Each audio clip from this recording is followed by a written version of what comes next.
The Lively Little Rabbit. Way back in the woods lived a lively little rabbit. All day long he nibbled leaves and roots and played with his brothers and sisters. Most of the day they would slide down a big hill, and the lively little rabbit was always in front, the first one to reach the bottom. All the little rabbits would have had a wonderful time, except for the weasel who lived in a hole in the forest.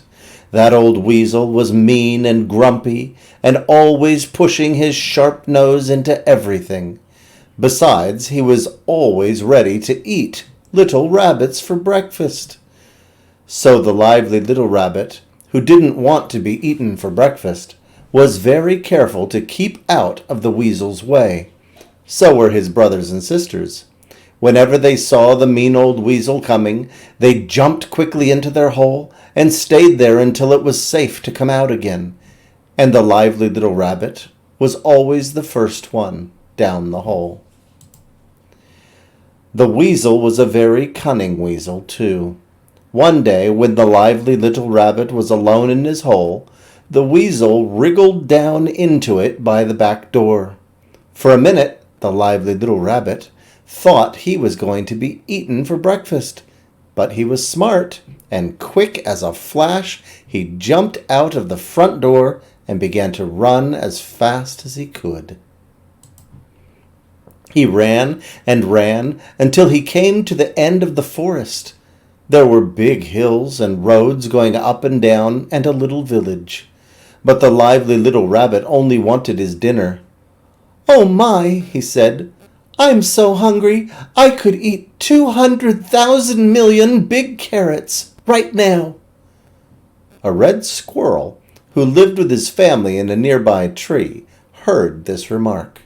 In one glide and 2 jumps and 3 hops, he reached a garden and came back with a bunch of delicious carrots.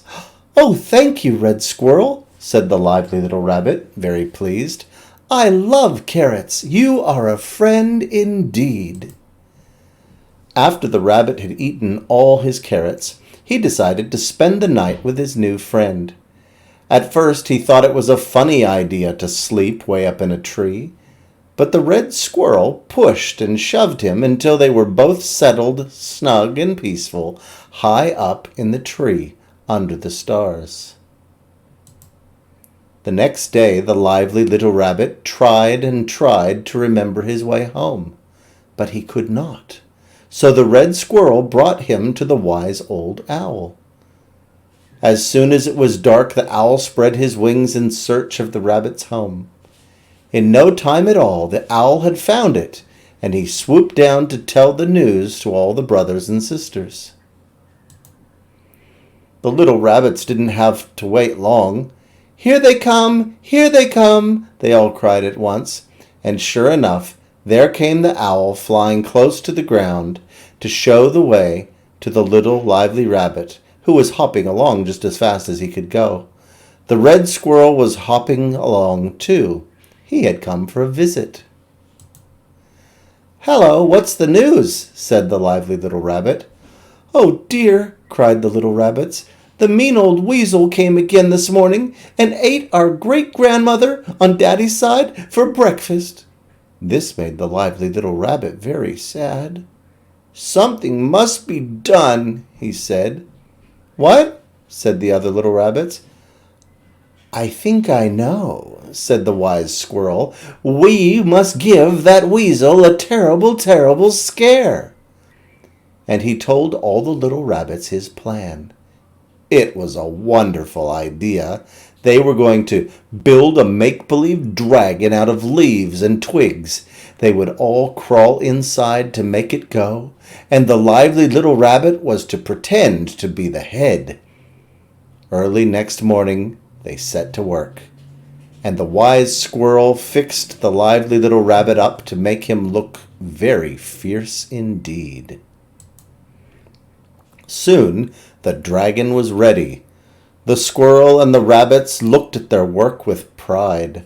It was so very funny, especially when the owl, who was hidden inside with the rabbits, flapped his wings and shouted, "Woo! Woo!"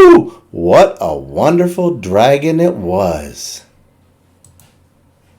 Meanwhile, the mean old weasel was waking up for the day. He stretched, and he yawned, and he growled, and he said to himself, now what about breakfast? But just as the mean old weasel came to the top of the hill, up popped the make-believe dragon. It flapped its wings and wiggled its tail and shouted in a very loud voice, "Ooh! Ooh! Ooh!" The weasel was terribly frightened. He was so scared that for a minute he couldn't move at all. Then he turned around and ran. He ran away so fast that he would still be running if he had not stumbled on a rock. But he did, and he rolled to the bottom of the hill. There he picked himself up and began to run away again.